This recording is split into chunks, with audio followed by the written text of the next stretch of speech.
say how much I appreciate Puff Dad for doing the kinds of work that he's doing, because he doesn't have to do this. But this is part of what is important about giving back. You know what?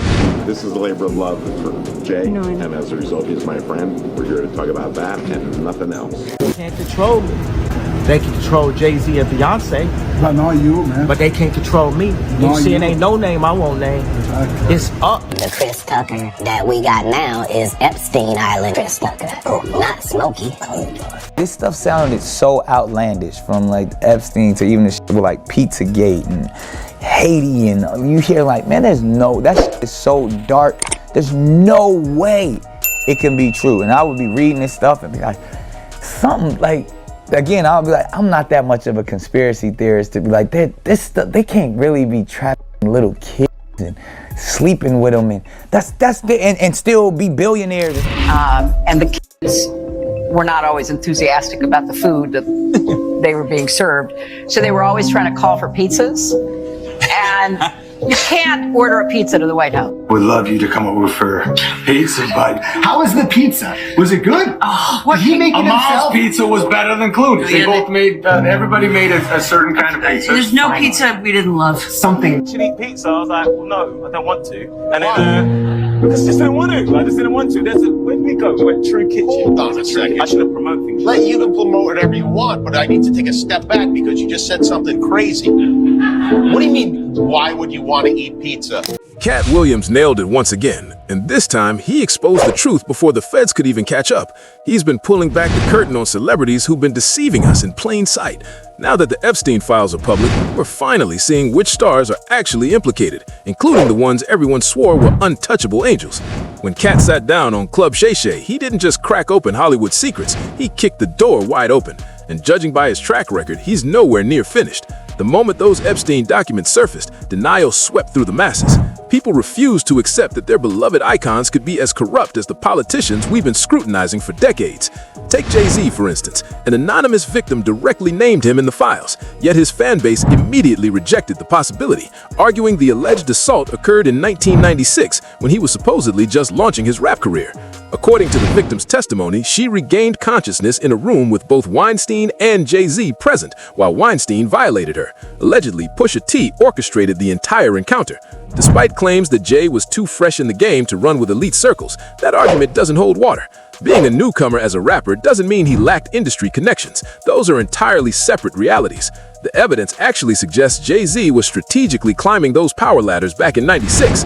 There's even footage showing him alongside Weinstein, where the dynamic genuinely resembles a handler-client relationship. You know, Jazzo and Jay-Z were in London living it big time back in like '88. They were in this huge, I'm born and raised in England, and I never saw an apartment that looked like that in England, or a flat as we call it. I've never seen that. They lived there for a little bit? They were there for like, I don't know, 5 months, something like that. Your thoughts on Donald Trump and what it means for what it means for mass incarceration? You know what?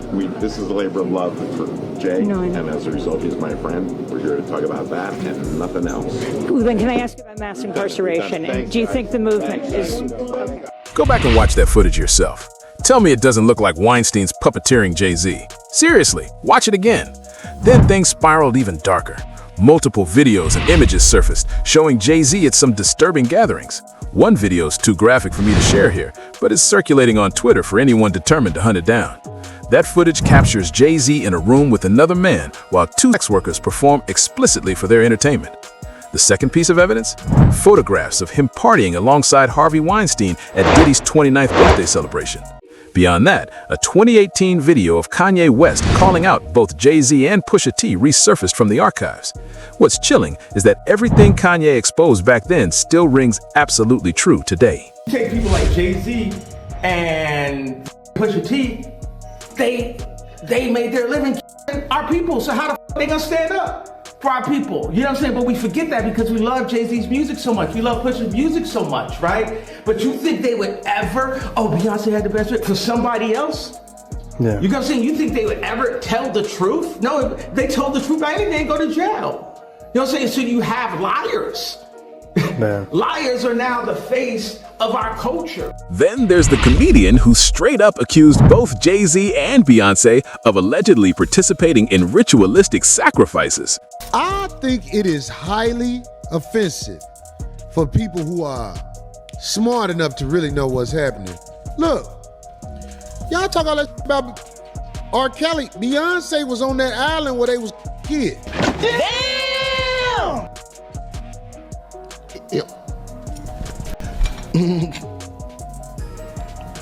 Beyonce was on Pedo Island. Beyonce and the camel. Yeah. They said she was in there like, Right.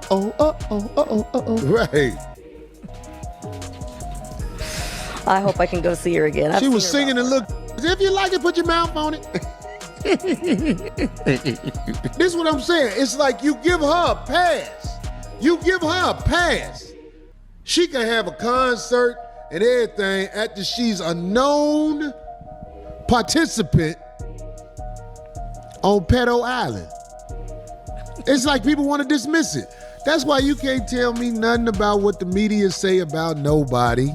Yeah, exactly. Because the media is going to make a bad guy out of whoever they want to be the bad guy. But Jay-Z and Beyonce weren't the only names on that list. Like I mentioned, Katt already exposed an entire roster of them, and now these files are essentially validating everything he's been warning us about.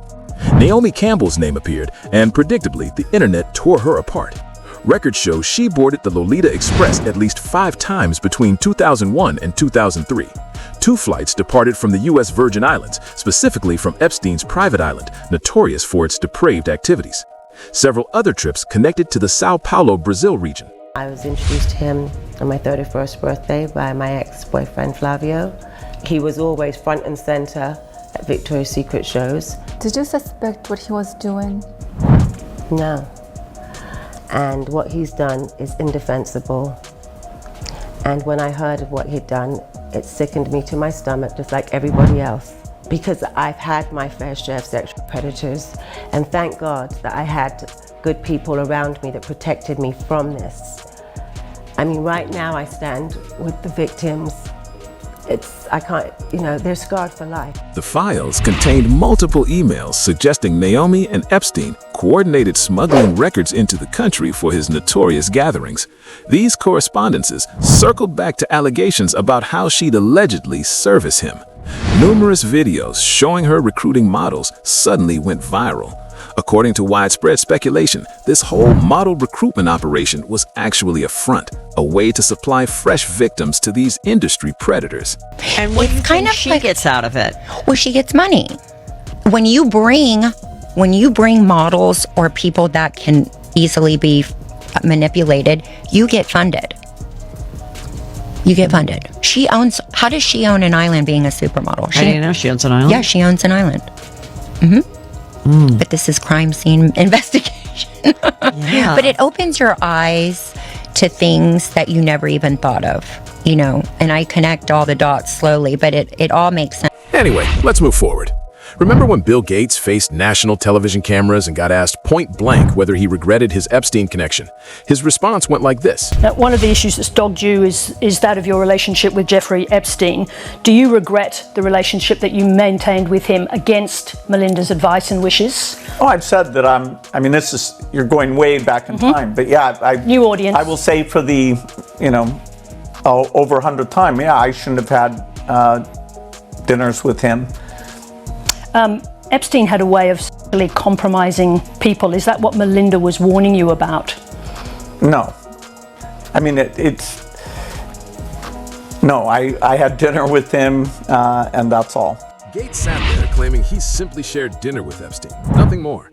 The actual files paint a drastically different picture. Turns out he and Epstein maintained a close friendship, with Gates regularly visiting the island. One email even captured Gates desperately asking Epstein to obtain antibiotics from Melinda without her knowledge after contracting an STD from Russian women. Jump ahead to 2021, Melinda filed for divorce and walked away with over $29.6 billion. When she discovered the truth behind everything, she was completely devastated. Just unbelievable sadness. Unbelievable sadness, right?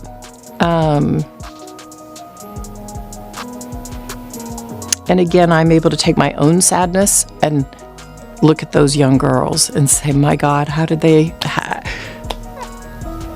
that happen to those girls, right? It was many things, but I did not like that he'd had meetings with Jeffrey Epstein, no. And you made that clear to him? I made that clear to him. I also met Jeffrey Epstein exactly one time. Did you? Yes, because I wanted to see who this man was. And I regretted it from the second I stepped in the door. He was abhorrent. He was evil personified. I had nightmares about it afterward. Then there's Chris Tucker. His name surfaced in Epstein's documents and flight logs after boarding Epstein's private jet back in 2002. Yes, the same aircraft Epstein used for his island trips. Chris and his representatives scrambled into damage control mode, insisting he'd only joined a humanitarian mission to Africa focused on AIDS awareness and charitable efforts alongside former President Bill Clinton and Kevin Spacey. Nobody's buying that explanation. Mentioning Bill Clinton certainly didn't help his case, especially with those recently leaked photographs showing Clinton inside Epstein's mansion.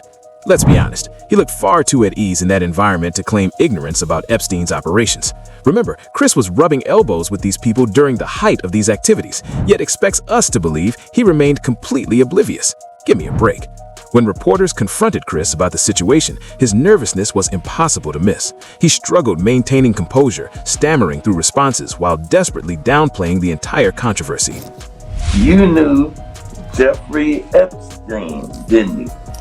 Yeah, I did. We flew Bill Clinton and a lot of different. That was a humanitarian trip to Africa. Yeah. And I met him on that trip because it was his plane. I didn't know who plane we was getting on, but it was a whole bunch of dignitary people. We was with a delegation, and yeah, I met him, and you don't know people what they do in their private lives, so yeah. But tell me this, Chris. You was on this private plane, and you could tell that it was a private plane because they called it, was it Lolita Express? Oh yeah, it was a private plane. Yes. Oh yes. But wait a minute. You didn't never go to that island, did you? No. I don't know where that thing at. Another reason people rejected Chris's humanitarian angle? Katt Williams had already called him out for his Epstein connections long before any of this became public, but everyone dismissed Katt as jealous. Turns out, Katt was simply years ahead of everyone else. Back in January 2024, during his legendary Club Shay Shay interview with Shannon Sharpe, Katt mentioned Chris while discussing potential Friday movie sequels. He stated the current version of Chris bore no resemblance to the person he once knew, admitting that without his insider knowledge, he'd probably fall for the illusion that Chris is genuinely a good guy. The Chris Tucker that we got now is Epstein Island Chris Tucker, not Smokey. Oh, Lord.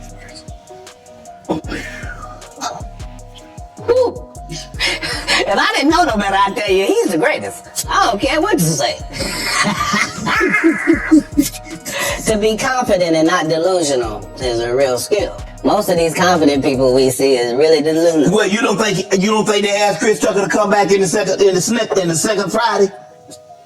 Smokey was all in Smokey. There ain't no Friday without Smokey. We all agree to that, and there's no next Friday without Friday, and there's no Friday after next without Friday. Nah, we talking about the rule because you said that they don't... Here's the thing. Chris was allowed to make the decision. At the time that this is happening, Katt Williams is known for smoking weed. Willie Nelson is known for smoking weed. Right. Snoop's known for smoking weed, but none of us is really known except Willie. And I'm saying... Chris Tucker didn't want to be the poster child for smoking weed. He don't smoke weed like that. Right. He in the church. He Michael Jackson's best friend. Christmas. Michael Jackson called him Christmas. You ever met a man that gave you a little nickname like that? No. Just when everyone thought Katt finished exposing Hollywood's shady elite, he dropped explosive revelations about Ashton Kutcher and Nick Cannon's alleged involvement too. With Ashton, nobody expressed shock. This man's built a notorious track record of associating with virtually every disgraced industry figure imaginable. Beyond that, he's been caught pursuing underage girls, appearing at crime scenes, accused of allegedly financing human exploitation, attempting to spring dangerous individuals from prison, and attending practically every Diddy party. He's perpetually entangled in questionable situations. Many believe the anti-trafficking organization he established in 2009 actually serves as elaborate cover, allowing him and his corrupt associates to engage in more trafficking while evading law enforcement scrutiny. Remember just last year in 2023, Ashton worked overtime defending his close friend Danny Masterson against assault charges despite overwhelming evidence of Danny's guilt.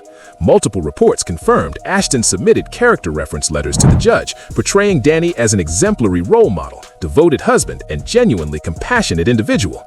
He never anticipated those letters going public, but they leaked, finally exposing his true character.